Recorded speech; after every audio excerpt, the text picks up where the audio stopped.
Hey, Catalyst crew. Welcome to Catalyst Corner, episode 96. I'm Evan. I'm Jim. And we got some interesting stuff for you today. We're going to talk about some movies, some insight into Gen Z. Want to talk about Star Wars and the Galaxy Edge Hotel and that disaster. And, you know, we'll finish it up with some Disney financials. How you doing, Jim? I'm doing okay. It's been a little while since we've done this. A little rusty here. Yeah, a little. You know, gotta hit it with the Rust-Oleum. Yeah, there you go. We did do the free comic book day. We did. Good turnout. Yep. Good turnout. Yep. You know, absolutely. Always nice to see that getting bigger and bigger. So. Right. Yeah, it's a fun time. Yeah, we had a blast with that. One of the we have a couple of pets here. Got two dogs, and we had two guinea pigs. Yeah. And I was helping the family out. It's hot now. Right. So I was, I'm running around trying to help my brother open his pool up and get the air conditioning units in right. for my parents. They're a little older now. Come home, guinea pig, fucking dead. Oh, really? Oh, yeah. So, I deal with it. Yeah. And my partner comes home, and I let her know, and she's like, well, where is it? It's like, I got her. What do you mean? It's dead. Got rid of it. Right. But you didn't let me say goodbye. I was like, say goodbye to what? Right. It's dead. It's gone. Yeah. Yeah, it's not going to hear you. No. Had it for 8 years. Yeah, that's so it's a long not time. Right. So yeah. it's not like it died of fucking tragedy. You know, it died of old age. Yeah. So that's the big, hullabaloo. Yeah. Nice.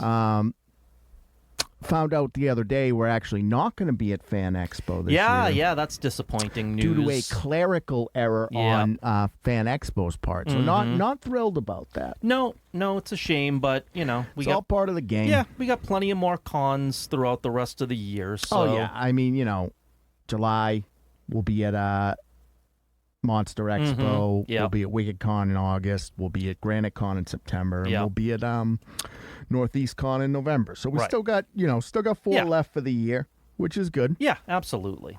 Have you seen anything?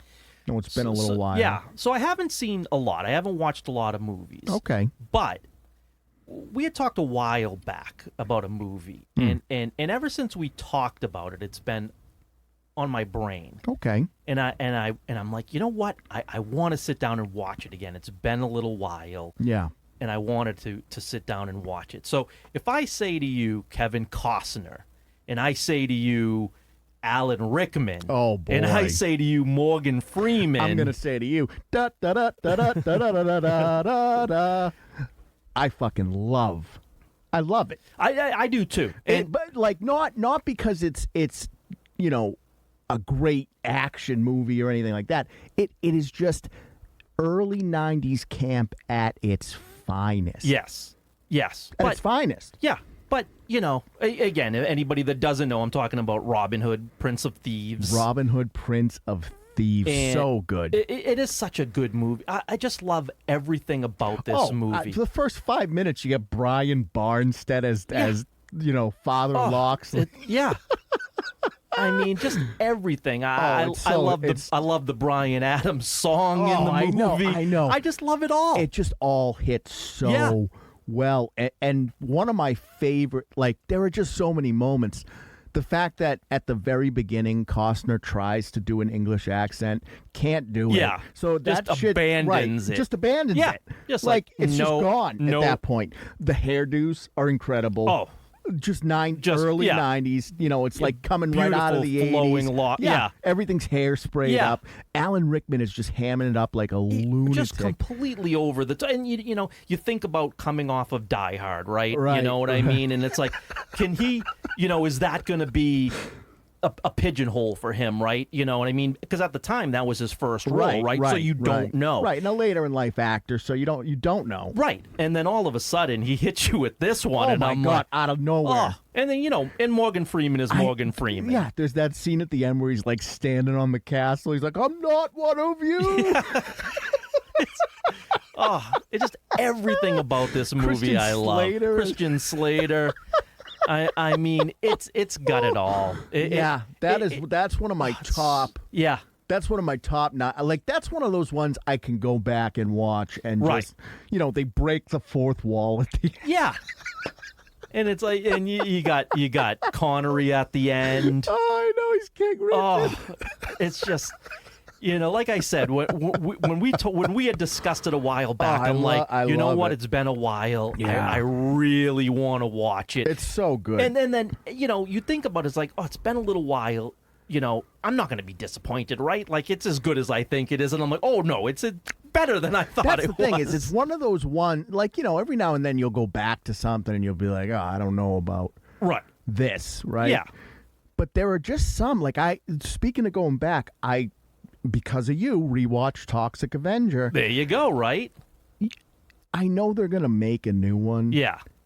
But it's not. You know what it is? It's never going to hit. If you sit and just watch that without knowing what it is, you are going to be offended. Right. I remember watching it for the first time, and I'm like, even back then, when we weren't in the same culture that we're living in now, where it. Right. It's like, how are they getting away with doing my God. Like, you killed a kid. On purpose, you went after killing a kid for points. Oh, I know. And you ran him over and squished his head under. Right. Once, and it's like, twice. right. And you're like, no one batted an eye at that. No one cared whatsoever. But it's one of those. It's really interesting to me because, I've seen sort of, obviously I haven't been alive for that long, but I've seen a good, I know 80s movies. Sure. And 80s movies is absolutely a vibe. Right. You know what I mean? Like, they are distinctly different than the 90s movies. And it's interesting to me because, I wouldn't want a movie today to have 80s vibes. Sure. I don't think it would work. I don't think that you could ever nail, any of it down. No. But I still cherish those 80s vibes movies. I don't need tits in a movie or anything like that. Sure. Today.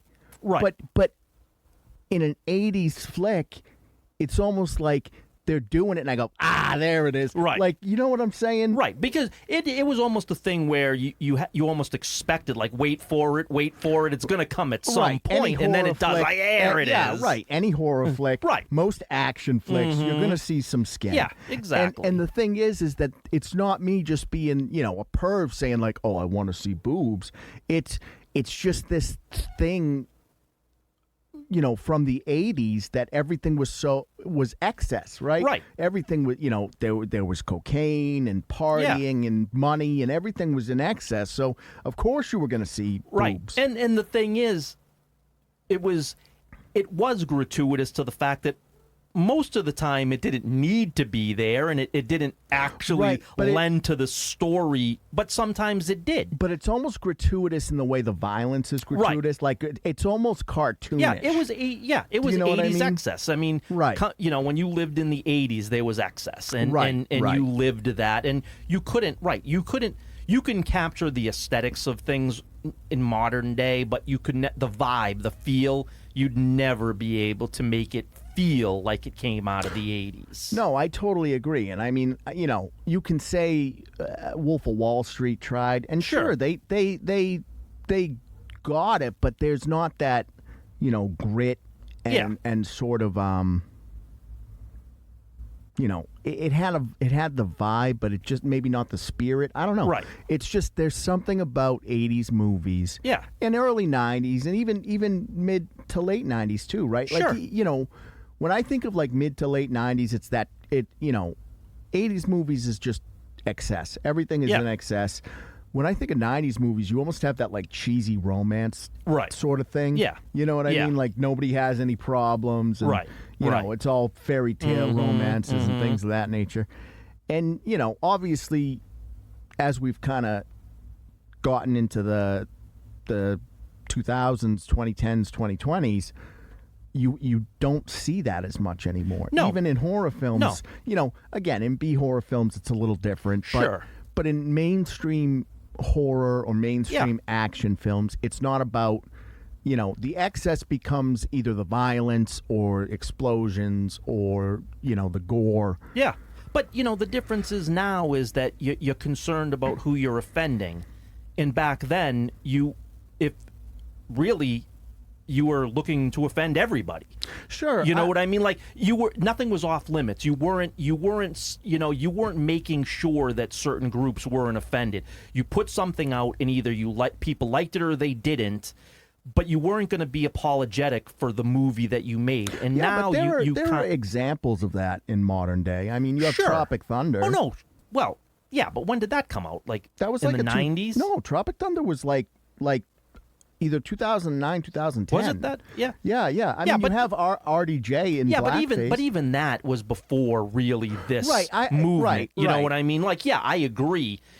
In the 2000s, you had that, but I'm talking about like real modern day. I'm talking about within the last, like, say, 10 years. Yeah, and I want to talk about that a little bit later in the episode because there's been some interesting things that have kind of come into my sphere that I want to discuss with you. But let me tell you what I watched. Yeah, let's hear it. Did I already tell you I watched Late Night with the Devil? Yeah, you did. Okay. Yeah. So that's one that actually captured that 70s vibe. Right. But they did it in the 70s aspect ratio with the gritty film look. Yeah, it looked looked and felt. Right. So I watched Godzilla X Kong. Oh yeah. And Godzilla -1.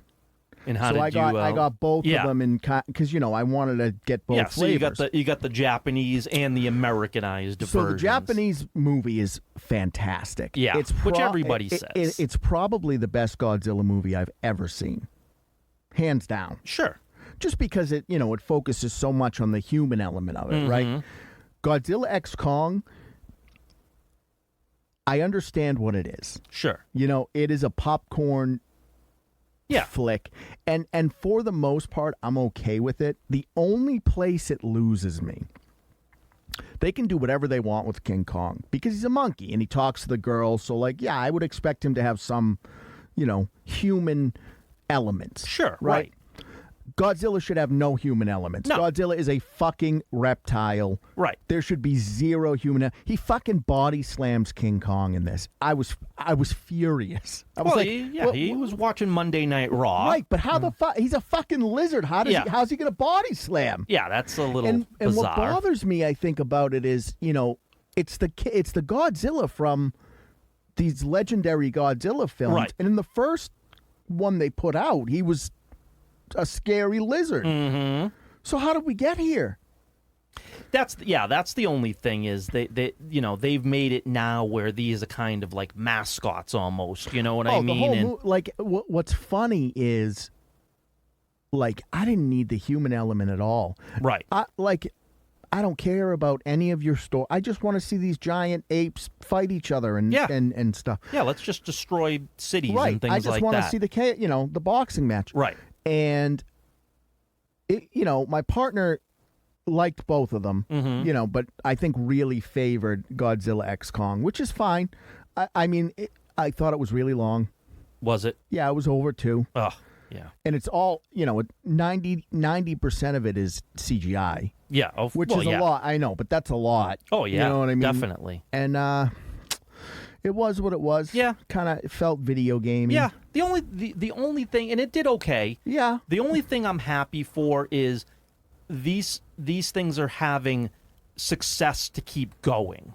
Yeah, I agree. That's the benefit of it all because I hate to see these go away. I like a monster movie at the end of the day. Right, and as do I. I prefer. I'm happy that you get -1 and X. Right. Right, because if you couldn't have, it's nice that you can have both of them, and I think Marvel, if they were smart, would take a page out of that book. Yeah. Yeah. I mean, it'd be good, and I know that they plan on making a second -1, whatever you want to call it. Yeah, they're going to call it 0 now. Right. I don't know. Whatever. Yeah. But but at least you can have them running parallel. If you want to do another Godzilla X Kong or whatever you want to do, you can have that in that popcorn flick monster movie, and then you could have a serious monster movie, which with the Japanese version. It's just very interesting to me the different ways they kind of, the different viewpoints, I guess, of how they approach it. Well, right? I think that it's culturally, how do they view Godzilla? Right. I think that they view Godzilla more as a nuclear. I mean, it's an analogy for nuclear war. Right. But and I think they take the character as a serious character where we have it more cartoonish. It's nice to see, in -1 it takes place in the World War II era. It's nice. Right. It's nice to see them not have a great solution for this calamity. Right. And it's also nice to see sort of the aftermath of him. It's not just about him tearing up the city. It's right. People died because of this. There's radiation. Can we even repopulate this area? Right. Things exactly. like that. Whereas in the legendary version, they focus so much more on the monster that he's going to run through a city, but there's no collateral. You don't get to look at the ugliness of sort of what that means. You know what I mean? Yeah, and that kind of goes more to like the superhero style movie, right, where you're knocking down buildings and things like that, but you never really you're not really paying attention to the collateral damage. You're not talking about any death toll, anything of that nature. It kind of goes, but it's everything is abandoned. But it's interesting to have seen both of them and not dislike either one of them. Yeah, that's a real plus. Because to me, it just shows that you there's no confusion. Like, I don't think of the Godzilla from the Japanese version as the Godzilla from the American version. Exactly. Right? Like they always use that bullshit line of, we don't want audiences to get confused. Mm-hmm. It's just like, no, there was no. Yeah, there's no. I'm not looking at the Godzilla from the American version as he rolls through the pyramids in Egypt and going, you're killing a lot of people. Right. Exactly. But I do feel that way in the Japanese version. Yeah, and I think that goes to the again. They take it a little bit more serious. But you can have both. And both can be successful simultaneously. So I caught all of that. Nice. And then before we move off of movies, I got two more things I want to broach with you. Okay. So obviously today we got the Beetlegeist trailer. Mm-hmm. I think it looks pretty good. I do as well. I don't think it looks revolutionary. No. But it looks like, I saw the trailer and I go, yeah, that's going to be fun. Yeah, it's going to be a fun Beetlejuice movie. It's not gonna change the world. It's not going to be anything more than, Michael Keaton is going to ham this shit up and have fun with it. And what's it's interesting gonna be a good is Monica flick. Bellucci is in it. Did you see her with all the scarring and all that? She's dating Tim Burton now. I don't know if you knew that. Oh, really? Yeah, I did not know together. that. Oh, okay. Jenna Ortega is a perfect fit for Lydia's daughter. Yeah. I mean, I just think there's it all feels really good. Michael Keaton does look good. Yeah. Willem Dafoe, I didn't even know he was in it. Yeah. Out of nowhere. Yeah, that's up. Awesome. Yeah, I'm excited. I am excited. Yeah, and I think, Winona Ryder looks great. Yeah, it looks just like Lydia, adult Lydia. Yeah. Overall, I'm very excited for that. Yeah, me as well. That's September, so we'll be looking forward to that. Now, I don't know if you've seen the trailer for this yet, but this is one of my most anticipated movies this year. Longlegs. No, I'm not familiar with it. Okay, so this is a horror film about a serial killer who is into occult and, demonology and all that kind of shit, played by none other than Nicolas Cage. Oh. And it looks so good. I think I briefly They saw something did a about teaser it, trailer, but they put out a full trailer today. Oh, did they? Oh, and I'll have to catch it. It looks so good. I am so excited for that. So that's in July. Nice. So I'm really, really looking forward to that. I'm definitely going to check that out. That is a definite have to watch that. Oh, of course. I mean, come on. Nicolas Cage. Nice. And it's put out by Neon, which is becoming, Neon is starting to become, an A24 competitor, in my opinion.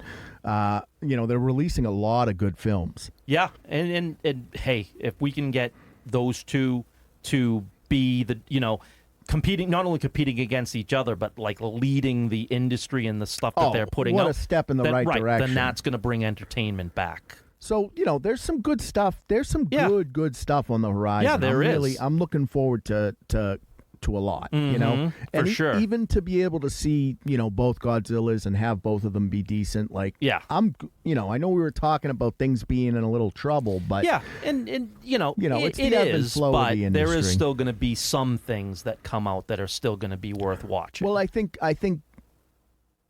what's happening is, not the analogy is, when a whale dies, right? Mm-hmm. And I think we're seeing that in Disney. Sure.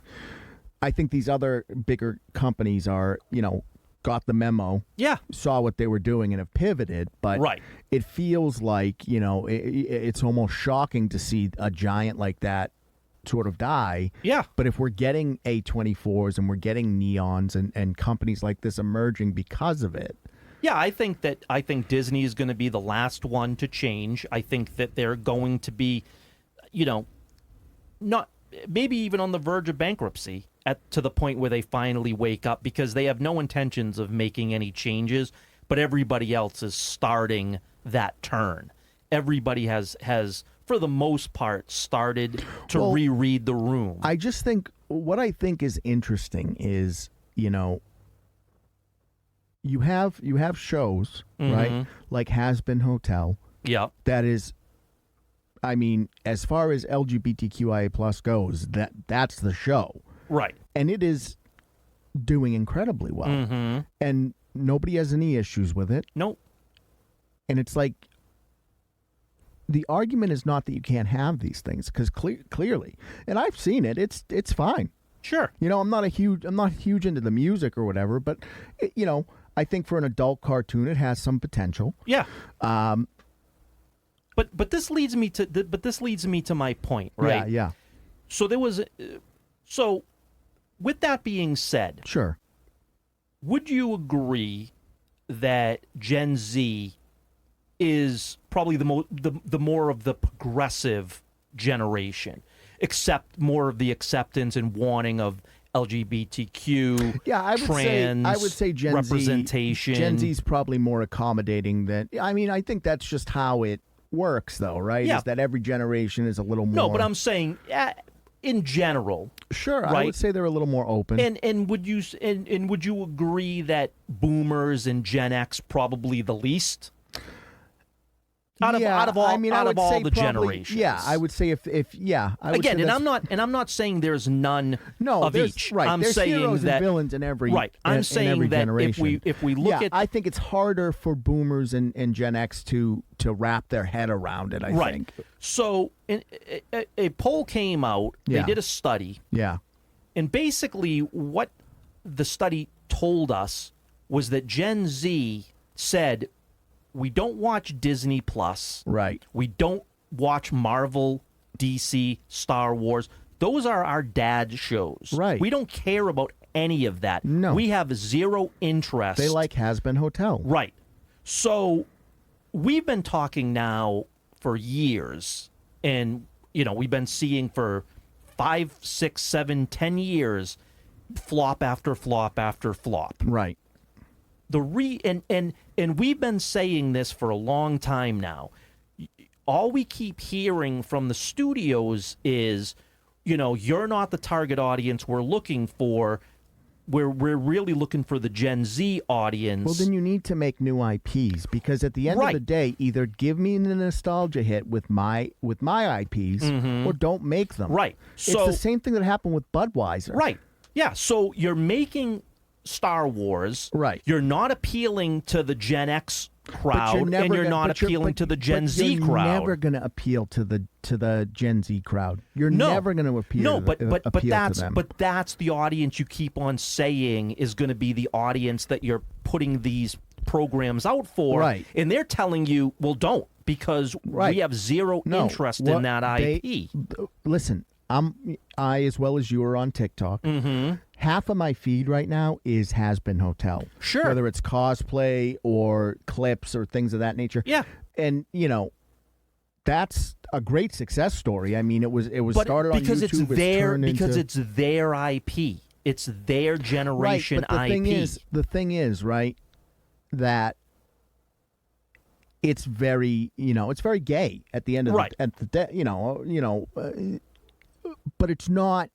These characters are, a good portion of them are LGBTQI plus, but it's not their personalities, right? Right. So even though there's a lot of homosexual or lesbian relationships or even non-binary or whatever in the show, it doesn't define the characters. So no. So it, you can watch it and go, yeah, all right. I mean, whatever. Like that's just their thing, but it's not the thing that defines them. But what I'm getting at here is, someone like myself is going to say, and I'm not saying I couldn't enjoy that. What I'm saying is that's cool that you have that, and that's what you want. But if you don't want Star Wars, and I do, then don't make it for them. Make it for me, because I'm your fan base, and that fan base has totally rejected you and have told you they have zero interest in this property. So as a millennial, I kind of toe the line on either side, especially because, again, you and I have very similar upbringings with the media and all that sort of stuff.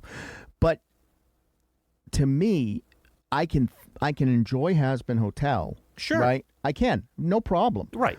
But if you brought the Has-Been Hotel shit into Star Wars, I couldn't enjoy Star Wars. Right. Because that's not what fucking Star Wars is to me. Right. And this is basically what the Acolyte coming out in a couple weeks is. This is Has-Been Hotel in Star Wars. This is actually what that's going to but be. I don't even think that's true, because again, Has-Been Hotel is not women are better than men, and no. But that seems to be more of the route they've gone with Star Wars. It's just that all of your male heroes are villains. No. I'm not talking about a one for one comparison. What I'm saying is, if you want all that representation, right? And that's what Gen Z wants. They have it with their own properties. And that's what they want. They want their own properties that represent them and that they're going to grow up with, and whether they stick with it or whether they don't, whatever the case might be. But they want their own stuff. What they're saying, I don't want daddy's stuff. I don't want daddy's hand-me-downs. I'm not interested in the Disney product or the DC product or, any of that stuff of pop culture that you and I mostly gravitate towards. I think we're seeing that, though. Right. Like, DC flopped. DCU flopped. Yep. MCU is in its death spiral. Yep. And I think that's because Star Wars couldn't be more dead. Yeah, I don't know where you even go with Star Wars at this point. No, like I said, the Acolyte's going to come out, and be prepared for how poorly that... Well, let me give you another example. X-Men 97 came out. Yeah. Do you think that was a success? I think, I think it was. It wasn't. Financially or critically? It didn't appear a single episode on Nielsen. It did not chart. Wow. Which means that it's like Andor. People that watched it really liked it, but almost nobody watched it. Right, because it's such it's such a niche audience. Right. Right. So financially, it flopped. That's too bad, because it was pretty good. And ratings-wise, it flopped. But the people that liked it, Rotten Tomatoes and on both sides, critical and user scores high. But here again, Gen Z, they have no interest. They're like, what is X-Men 97? Right, they weren't alive. Exactly. So they have no interest in it. So you're talking about only the people that were alive that liked it. But I don't know if you watched any of it. It didn't feel like it was written for them. No, it wasn't. It wasn't written for them. Right. It was. This was actually written for a true X-Men 90s fan. I think the problem is that at this stage of the game, is there not a big enough audience for Star Wars anymore? And if that's the case, no, there isn't. Then you need to put it to bed. And I love Star Wars. I love it. But if you can't get Gen Z on board, instead of trying to change the property, put it to bed. But here's the thing. you still have Gen X for 10, 20 years. Yeah, but if X-Men 97 was a flop... But here again, you're talking about you have to have Disney Plus, right? Right, and a lot of people don't want it. Right. They don't want your streaming service. So again, Star Wars could still have some life to it in the theaters for the generation that wants to still remain being a Star Wars fan. But if you're going to make Star Wars for Gen Z has told you, we're out. We have no interest in that property. So stop making it for us. Go back and make it for Dad because Dad cares. I don't. And what I think is interesting is that seems to be the case. It's very interesting, with these sort of insights to kind of look back at the Disney playbook and say, were those live action remakes for mothers and fathers who watched them as a kid, hoping that they were going to bring their kids in, Yes. and then they do, and the kids don't fucking like it. Nope. And the parents don't like it because of the changes that are made. That's exactly what's happening. That's exactly what's happening. You're making it for the people that have a nostalgia for the original animated movies, and you're hoping that they are going to raise their kids on these new IPs. But the problem becomes this, right? If that's the goal, then the idea should be, okay, I want to appeal to the parents because then the kids are going to have this deep-seated memory of what, how much fun they had going, how Dad lit up when he saw the new Star Wars movie. And then that's going to give them that sort of nostalgia for it. Right. But now you're putting out a movie and Mom and Dad are saying this sucks. The kids are saying this sucks. And the movies continually flop. Right. And it's like, well, you're making movies for the people in the room that are making the movie. The thing is, though, is that, like, look at what Disney World has become. It's all adults now. Yeah. It's all Disney adults and shit. Yeah. Sure, you have some families, but the ticket prices are crazy. Ticket prices are outrageous. And when Epic Studios in Orlando opens next year, which is going to be the it's like the Dark Universe and all that. Yeah, it's going to crush Disney in Florida. It's going to absolutely annihilate it because they've got the IPs that kids want. Yeah, I think from a children's perspective, it'll do better. Mm-hmm. But I don't know. I don't know if Disney's just going to really push towards Disney adults and just try to capitalize on that. They will. Because that they're not, Disney adults are not going to give up Disney for Universal. No, but families will. Yeah, I agree. You know what I mean? You're talking about Mario World. Yeah, and that's what I'm saying. You got 4 different universes that you can stay at. I don't know what the horror park is going to, just the Universal monsters. You know what sure, I mean? Which is going to be, kids. You'll have the braver kids that want to do that. But I mean, again, that might not. And then they're going to rope Harry Potter Land, right? They're going to kind of tie all that in together. Exactly. And I forget what the other one is. Yeah. But yeah, they have a solid. I mean. Yeah, and that's going to be the go-to place for families. And so, yeah, Disney's going to be left with the Disney adults that, for whatever reason, have this love for Disney that they will never give up. And that's great. That's fine. I'm not shitting on anybody that feels that way about the product. Right. You know what I mean? We all have love and nostalgia for Disney as what it used to be.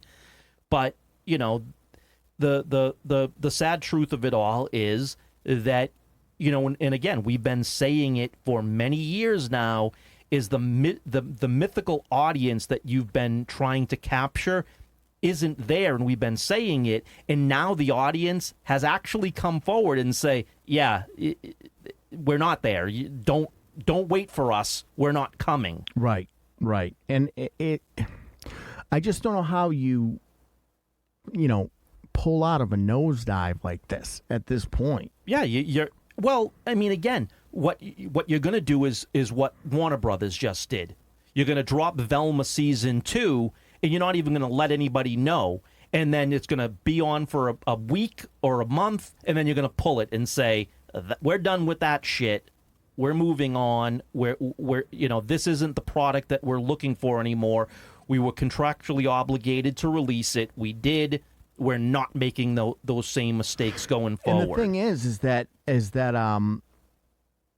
it didn't even really pop on YouTube. It was that unimportant. And we said this the first time around, is that you can get one season out of it. You can get people to hate watch for one season. Right. Nobody is coming back for Velma season 2 because who the fuck is going to hate watch? It's going to be the same feeling. Right, exactly. And you had the first look at Liam Hemsworth as Geralt. Right. You know what I mean? And you look at it, and I'm like, well, that's not Henry Cavill. I think the problem is, I almost equate Henry Cavill to like Viggo Mortensen as Aragorn. You can't see Aragorn as anyone besides Viggo Mortensen at this point. So regardless of how much Liam preps, he's not Geralt.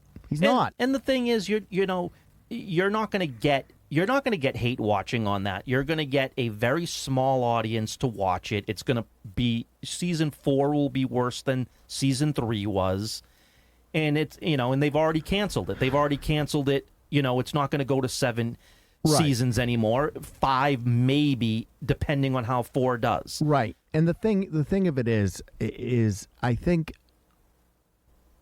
had it been bad from the beginning, maybe you could get people to hate watch it. Sure. But it wasn't. No. And the actors that are in it, I mean, the girl that plays Siri is going to have a career. She was just in that movie Baghead. I don't know if you saw that. No. A horror flick, but pretty good. She's good in it.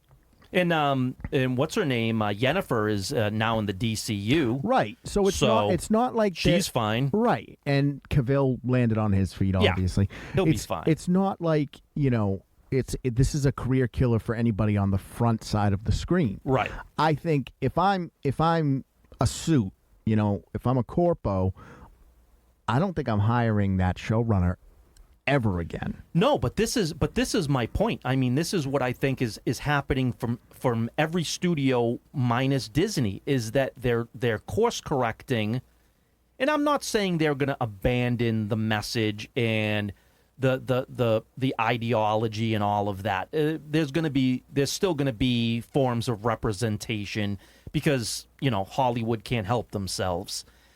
But I do think that you're going to see more attempt at actual entertainment and lessening of the woke. I think what's happening, and I don't know if you heard about this. I wanted to bring this up as well. So there was a transgender activist, okay, who goes by the name Lily Contino. Okay. Lily Contino.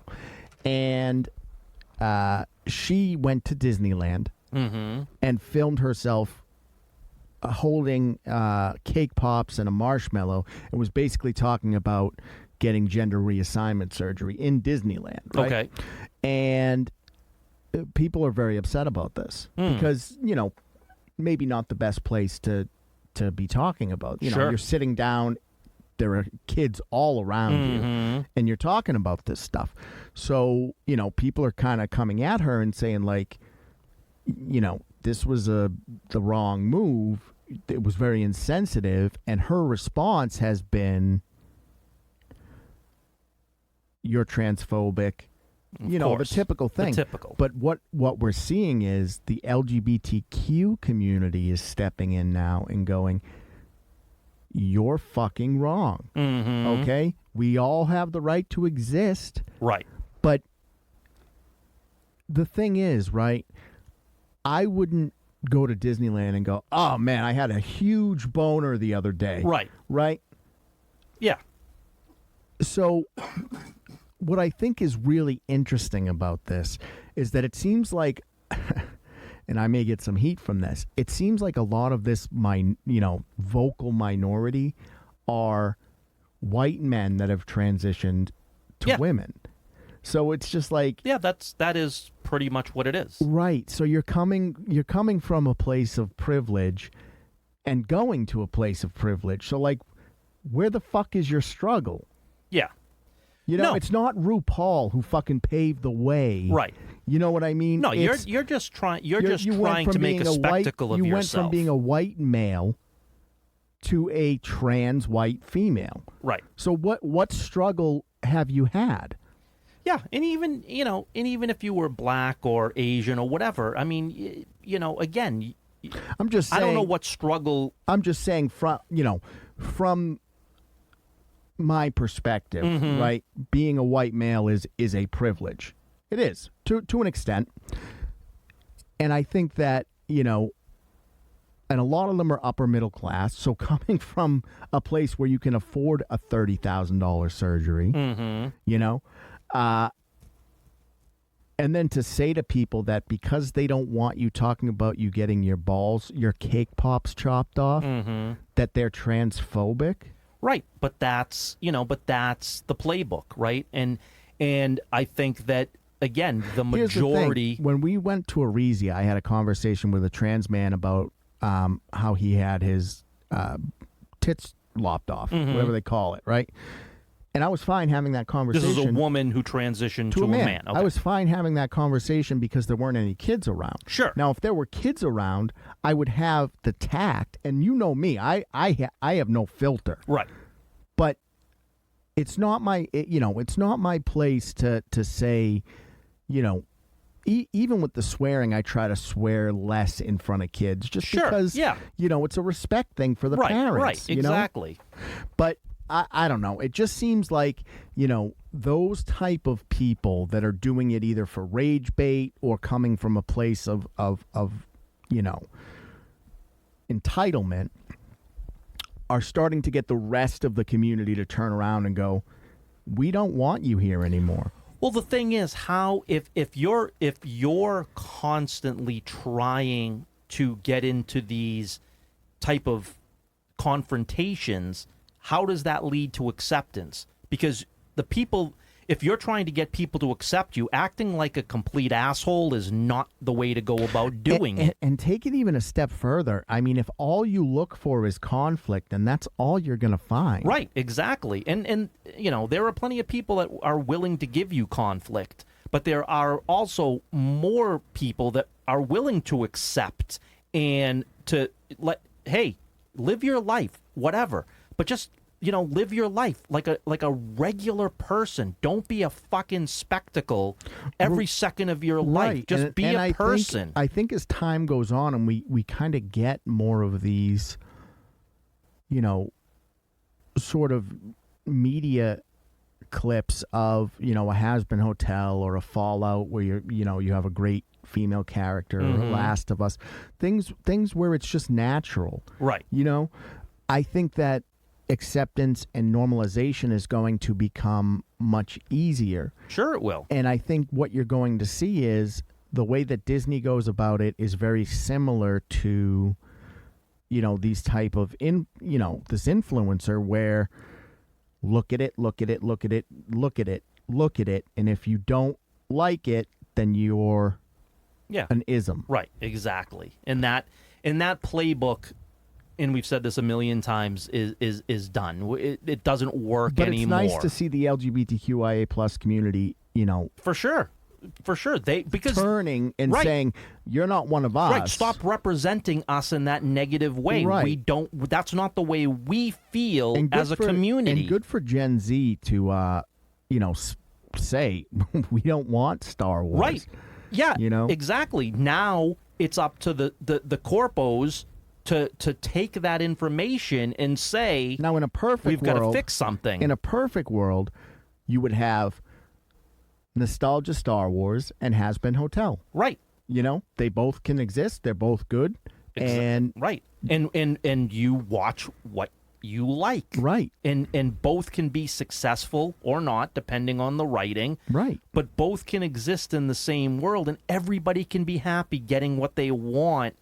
And some people might dip their toe into this, and some people might dip their toe into that, and maybe you get new fans out of it. A father watches with their kid and they become a Has-Been Hotel fan, and a kid watches with their dad and they become a Star Wars fan. Has-Been Hotel with kids, but I know what but you're you know saying. what I'm saying. Older. I do. But you know what I'm saying. It's like that's right. how you do it. Right. You know what I mean? And that's the thing, is that's how you share culture across the generational divide. Exactly. Instead of doing like it is. It's almost fever dreamish to me that Willow exists. It's almost a fever dream that show came out, because it was so the characters were so unlikable. Yeah.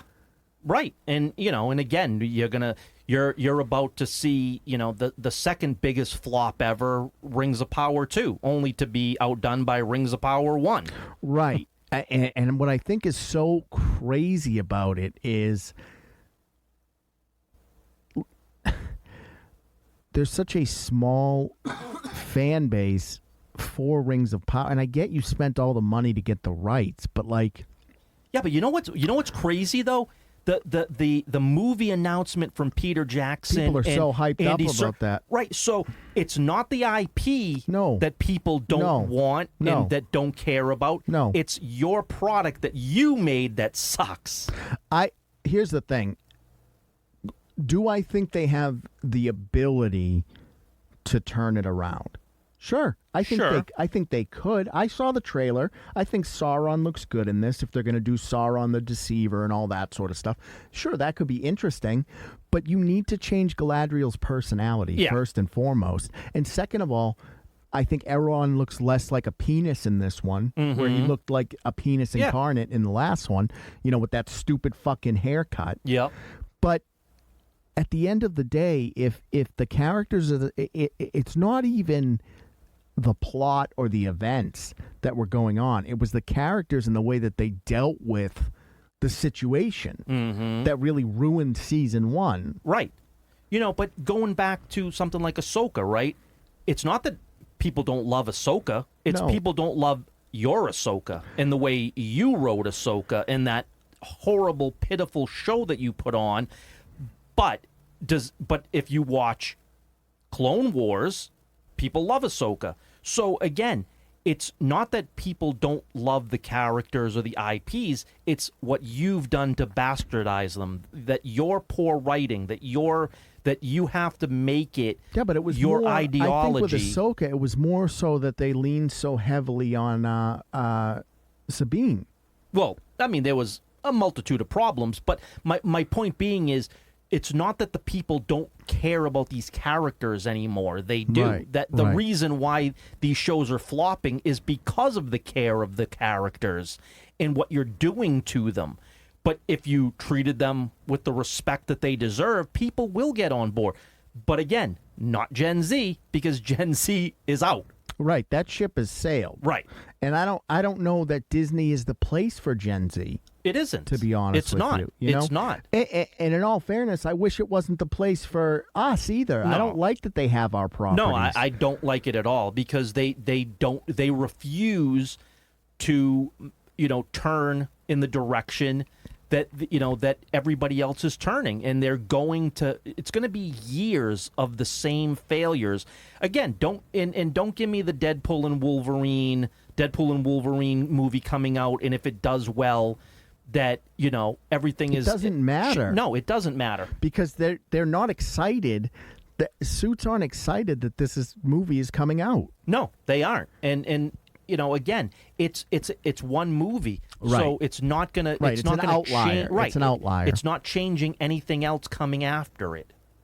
I don't know. It is just it's very interesting to kind of see sort of, I think what's most interesting for me, and I don't know if this is just because I'm getting older and I have a different perspective, but it seems like cultural shift happens much faster now. Mm-hmm. You know what I'm saying? Yeah. Like it feels like if this was 10 or 20 years ago that this was happening, it would take 10 or 20 years to right itself. But it seems like, this has been happening for about the last 5 years and the ship is turning.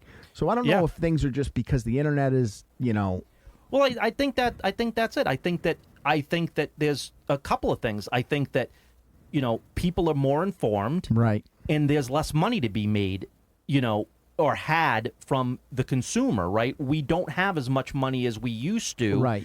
And so we're going to be more frugal with it, and we're not going to settle. Because before, hey, I'll go see, going back to the 80s, I can go watch in a month 20 movies, whether they're good or bad, and maybe that cost me, $40 at the end of the, you know what I mean? Like, in total. Now, you can't do that. You can't go to movies and, hope that they're good and sit through flop after flop. You just don't have the money. So what I think is interesting, too, is that, from a Japanese perspective, right? Mm-hmm. The whole reason that anime is the most popular medium, manga and anime, is because it's cheaper to do than live action. Right. Right? And that was true for Disney as well until they switched to all CGI. Right, exactly. And now it becomes more expensive to do than live action. Right, exactly. I mean, you're putting out a Mufasa the Lion King come the end of the year. Like, who is that for? Well, it's for nobody. But it's not live action. It's all CGI. Right, There's no live animals at all. My question is, who is that for? It's for nobody. It's for absolutely nobody, because there is not a single person that's interested in how Mufasa became. I mean, that's they're trying to hit the nostalgia button for the parents, the millennial parents that saw Lion King, right? That's the only. And I got to tell you, when I laughed out loud when I saw that. I was like, but the thing is, this? Who's interested in knowing how Mufasa became Mufasa? But don't you want to know how Scar got his scar? No, because who fucking cares? Right, no one gives a shit. Right, like that's not information we need to know. At the end of the day, Lion King is so powerful because it's Hamlet. Mm-hmm. Exactly. Right. Yeah. I mean, what story are you going to tell with Mufasa? Right. You're not telling Hamlet. Yeah. And I mean, think about Lion King, too. You have James Earl Jones going against Jeremy Irons. Like, come on. Like, right. It was a perfect and I'll take it even a step further with you. It was ragtag because it was made by the B team because all the A team was doing Pocahontas. Sure. So you had fresh ideas. You had unproven talent that belonged there. Right. And what you got was one of the greatest animated movies ever. Mm-hmm. Exactly. With a score by fucking Elton John. I mean, come on. And, again. And Hans Zimmer. Yeah. Like, you're not going to... Come on. Right.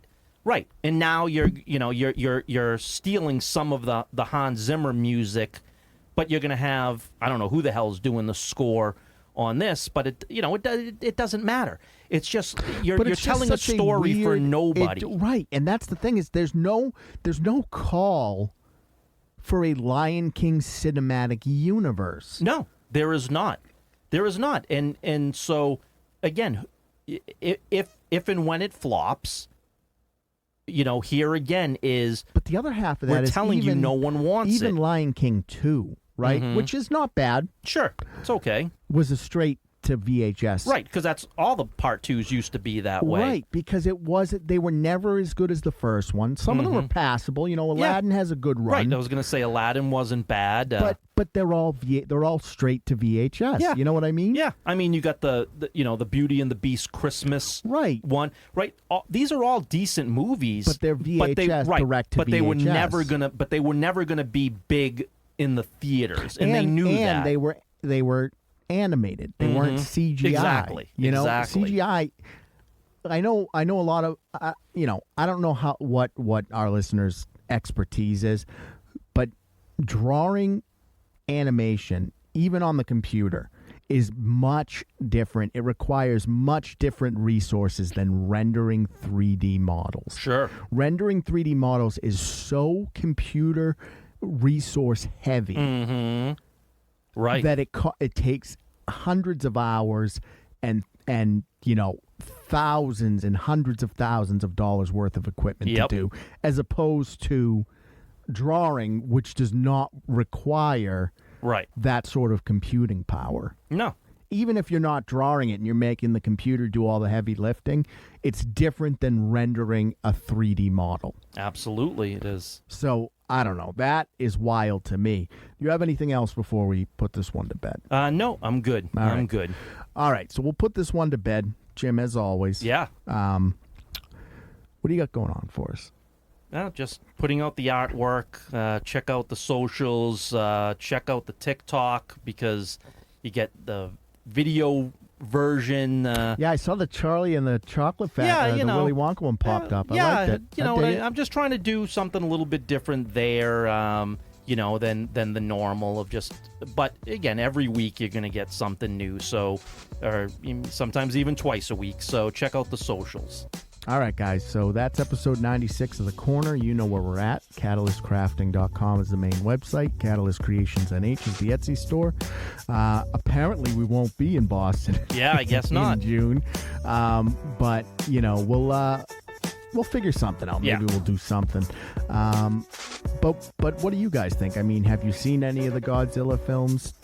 Have you seen Robin Hood, Prince of Thieves? Because if you haven't... Yeah, get on that. Yeah. What are you celebrating? What are your thoughts on sort of the cultural transition that we're seeing? I want to hear it in the comments below. Make sure you like and follow us and share this so we can get this further out. All right, crew. We'll catch you on the next one.